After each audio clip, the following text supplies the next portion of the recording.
Welcome to Shaner's Shop. Whether this is your first time or if you've been here before, we love having you. Today, I'm going to walk you through how I built this raised garden bed in the backyard of our house.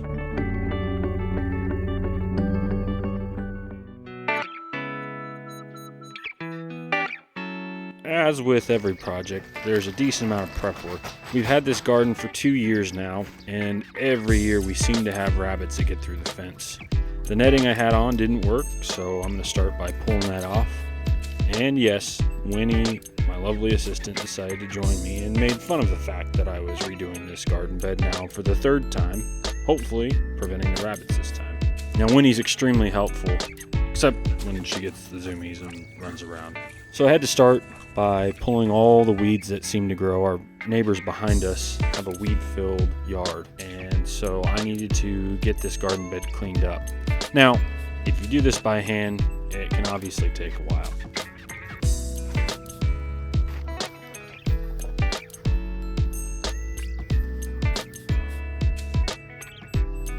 But you've got to make sure that you're getting the weeds by the root, and you can see doing it by hand, you just never really get the root.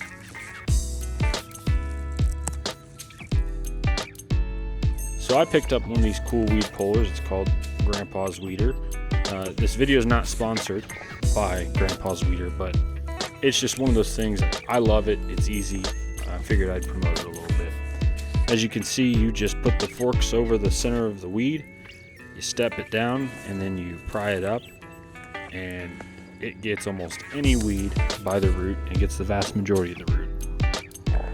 So anyway, now that we've got the weeds out of the garden, I have some organic matter that I was saving, knowing that I was going to build these garden beds, and I didn't want to have to get a large amount of soil in order to fill the bed. So I saved old clippings, old leaves, so that I could use it as filler before I put soil down.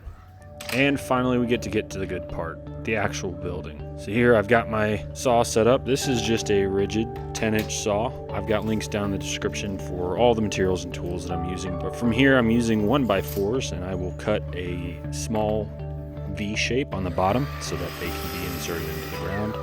And then I cut these to the height of 4 fence pickets.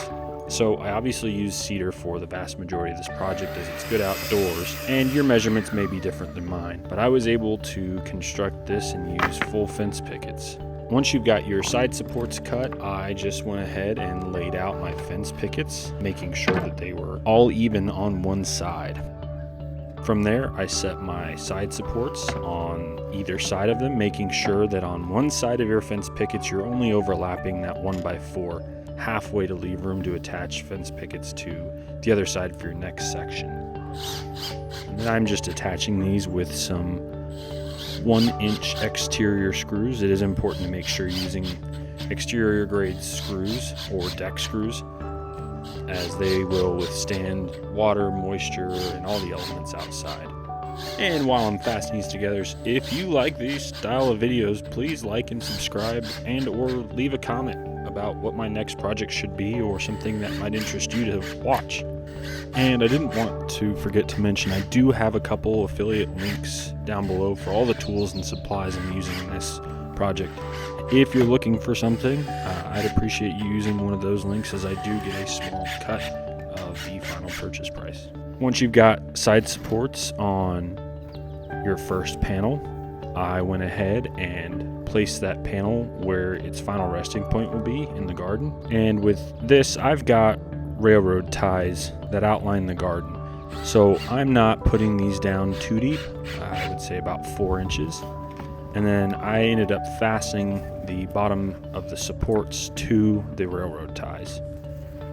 And you can build these in panel sections at a time, but since I was overlapping half on a 1x4, I didn't want to try to lug an 18-foot section over.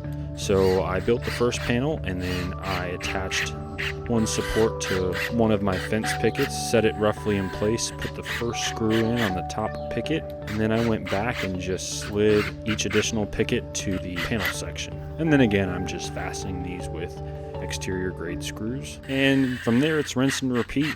Once you've got all of your panels put together, I topped mine with a 1x4 just to dress up the top, and then covered it with my favorite Thompson's water seal. Once you're done, you can put your soil in there and plant whatever veggies you want.